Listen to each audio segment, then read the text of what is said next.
Today we have a 2008 BMW X3, and this car has an intermittent misfire. It has a couple of other issues wrong, which we may or may not address in this video, but for now we want to do the intermittent misfire. This is a misfire that quivers and it's annoying.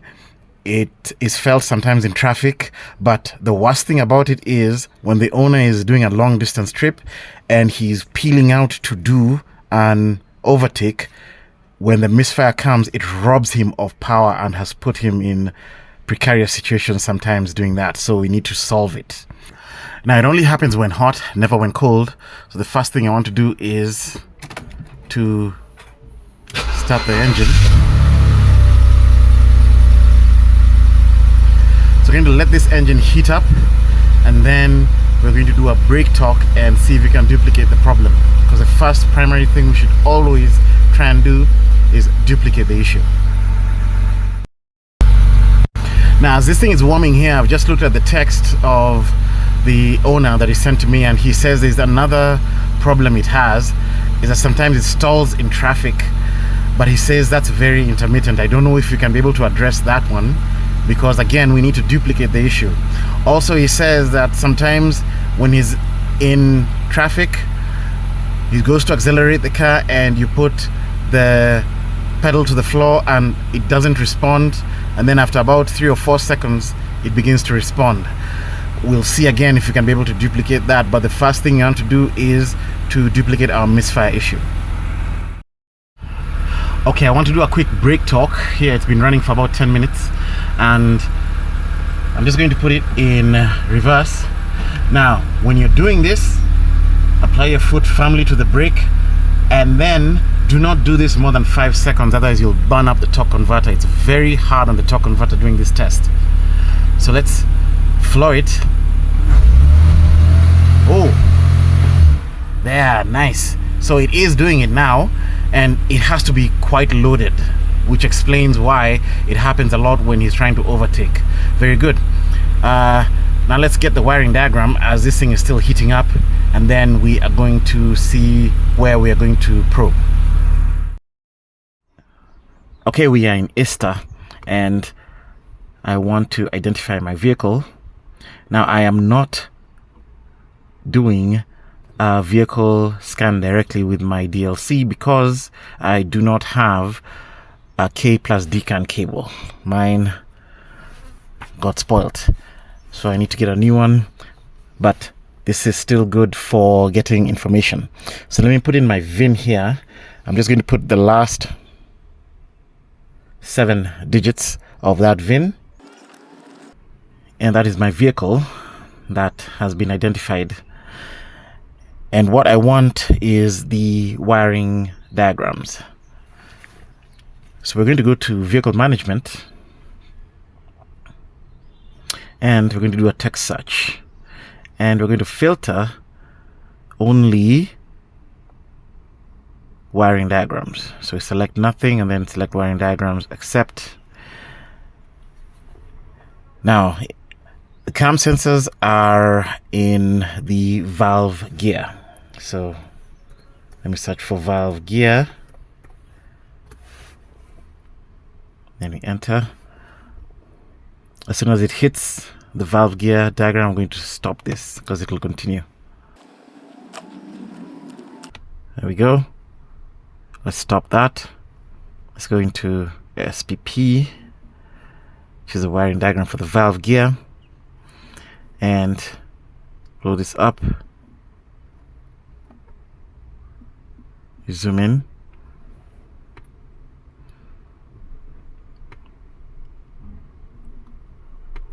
Okay, so here we got the crank sensor and the cam sensors.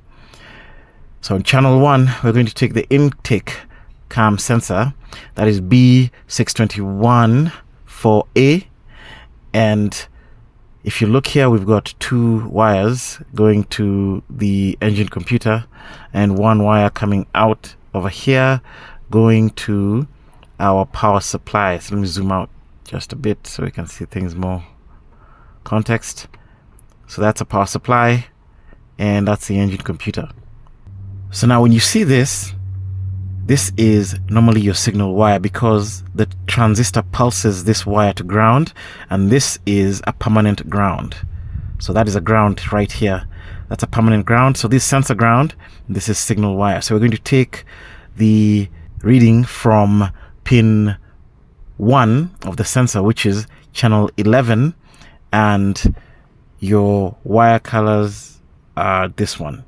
Now, if you want to know what these wire colors are, you need to come and search for German wire colors. Let me do that quickly.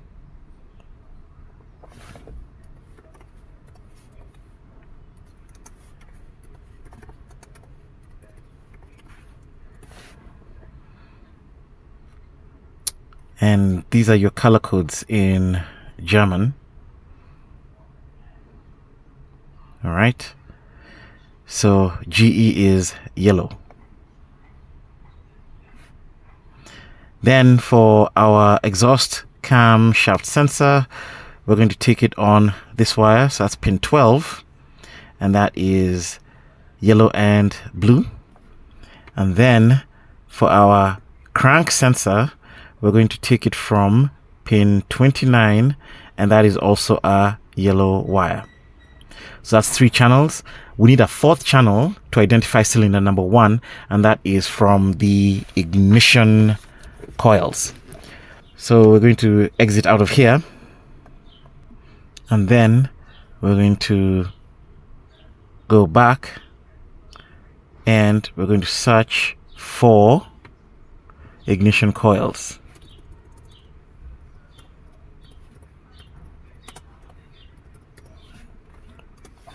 In case you're wondering what to search there, I had already done my homework before, so you just need to play around with this. Maybe one day I will do a video on how to use ISTA. So let's open the ignition coil wiring diagram, and we are interested in ignition coil number 1. So let's zoom in here. So interested in ignition coil number 1. So let's zoom in, and we are going to take it on the control wire here. Now be careful with these ignition signals.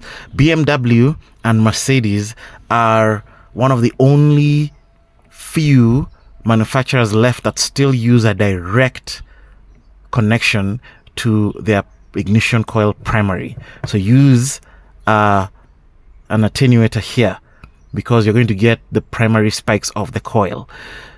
It's very good for viewing the secondary waveform of the coil because the primary mirrors the secondary. I wish everyone else does it, but the reason why they don't do it is because the kickback you get is sometimes over 400 volts, so protect your scope. Okay, now that we have this, let's go to the engine computer and see where we are taking these readings from. And by the way, here are the connectors. So if you want to know which connectors you're connecting to, it is X6006, and it is this one. A BMW are goofy because they put multiple connectors in this one big connector. It makes it harder to find the lines. So make sure that you dedicate yourself some time. Don't rush on this one. Right, that's our engine computer. BMW give very little harness space over here. It makes it frustrating to do this because you inevitably have to disconnect your wires and look for those connectors. When you do that, you lose codes. I wish they give us more harness length, or they would face this thing in the box such that it faces up. It makes things easier, but in this one, it faced right on the side, and not much harness length that we got here. Anyway, we got the intake cam, channel 1, channel 2, we've got the exhaust cam, channel 3, we've got the crank sensor, and channel 4, we've got the ignition coil number 1. Let's go back in. So my picoscope is running and my attenuator is in place on channel D. Now, just a word of caution, do not place your scopes at the top here. BMWs have a very smooth dash panel. You see one of my connectors there has a different connector because I was working on a BMW, and when I went on a test drive, when I accelerated, it came crashing down and it broke the first channel. That was a very bad day for me because it broke it right off the motherboard, and it took me a while to get this thing repaired. So always put it in the glove box instead of the top there. So we start our scope right here. So we're running, and we're going to start the car. We're nice and warmed up.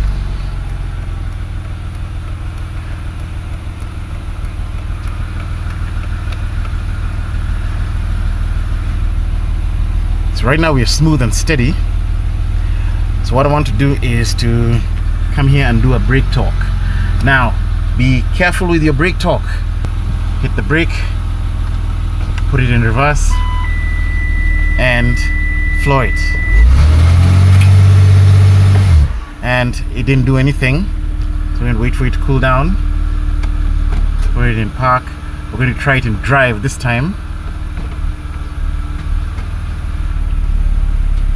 Okay, here we go. And nothing happened again. Let me wait for it to cool down. Alright, put it in reverse. Try it again. There we go. Yeah, nice. We've got 2 misfires. Let's pause that. And let me save this capture, and then we are going to analyze it. Right, we are saved, and we had some 2 misfires in this section here, and we want to catch that. Now, first thing I want to do is to find out around what RPM I am at in this area in here. So let's come here and section out just this section. Put one of my rulers here and the second one here. I don't need to be accurate, just ballpark. And we're at about 1900 RPM. Now the reason why I want that is so that I set my math channel 200 RPM apart from this. So we're going to do a minimum of 1700 and a maximum of 1100. That'll give me a nice resolution. So let's come here, and we're going to use a different math channel this time.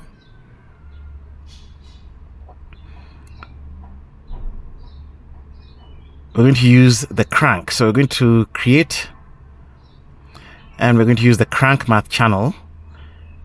So advanced, there's the crank.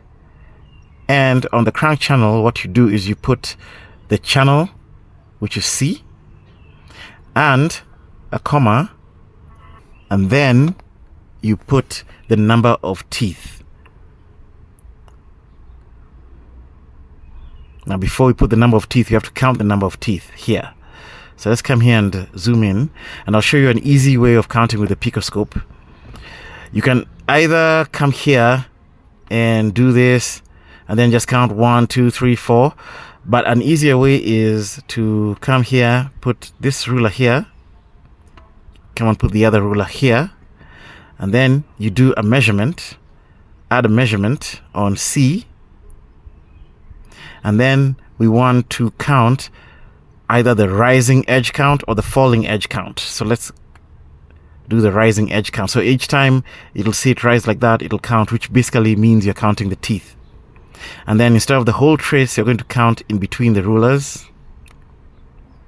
Okay, and look here, we've got 58. Now we have to find out how many missing teeth are here. Just by looking, I can see there are 2, but in case you don't know, let's come back here, and we're going to take one ruler, put it on this tooth. The other ruler, we're going to section it here. Oh, that is a zoom in, sorry. Take the next ruler, put it here. So we've sectioned an entire pulse width cycle of one tooth. Then we're going to lock the ruler and we're going to come here and do this. So we've got one tooth there and another tooth here. So there are two missing teeth in the middle here. Now in our math channel, you need to put in including your missing teeth. So let's go back now to our tools, math channels, and we're going to take and create a crank channel, and we are measuring on channel C, comma, and it's 58 plus the two missing teeth, that's 60. So you type 60. So that's how it's going to look like. Crank C, comma 60. And next, let's make it the same color green. And then we are going to override.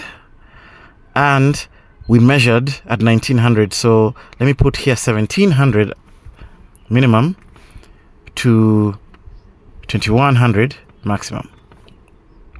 That'll give me a nice resolution on my y-axis, and then we select it. Okay, then now we have it here. Beautiful. We can see our misfire here and here, two misfires like I told you. Got one there and one there. Let's come here and we are going to first remove the cam and crank channels and only leave the ignition coil and my crank frequency. And this is not the frequency now, this is actually RPM. So I'm liking that. I've been using it of late and it's pretty good. It'll still have the dropouts because of that missing tooth, but we don't care about that. So let's zoom in here.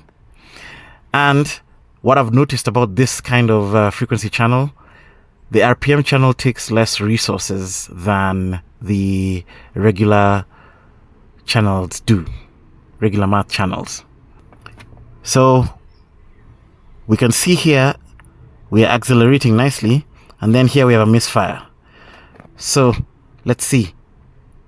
Hit, hit, hit, miss, hit, hit. 6 cylinders apart. 1, 2, 3, 4 on the miss, 5, 6. And our firing order, I've already written it down here, is 1, 5, 3, 6, 2, 4. So let's do it here. 1, 5, 3. We are missing 6. Okay. Now let's zoom out. And let's go to the next misfire here.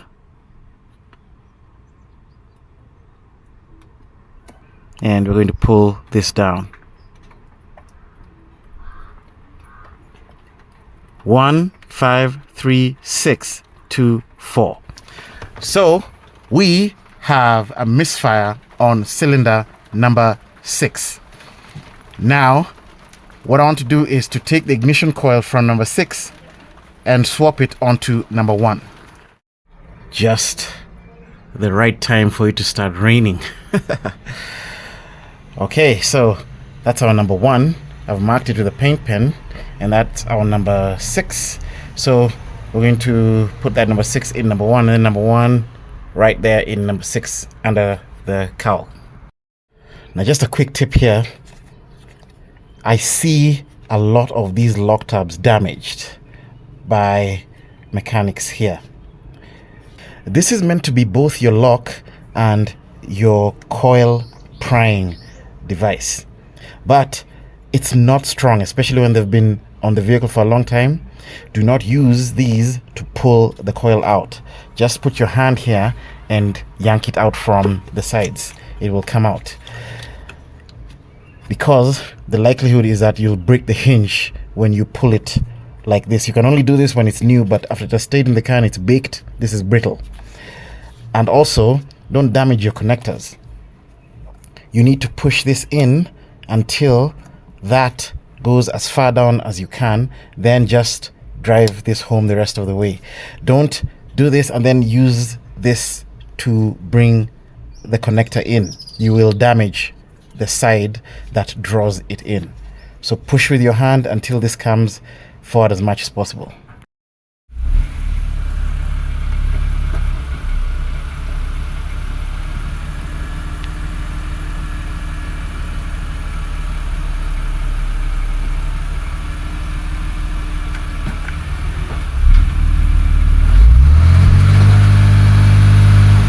All right, there, I got one. Let's pause that. Let me check it out.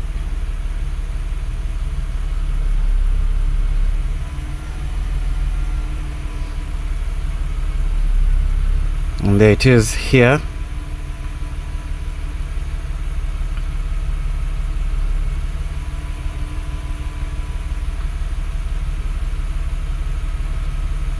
And as you can see, we're still on cylinder 6.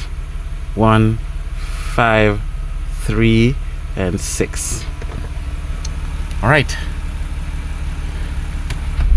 So we're done with this one.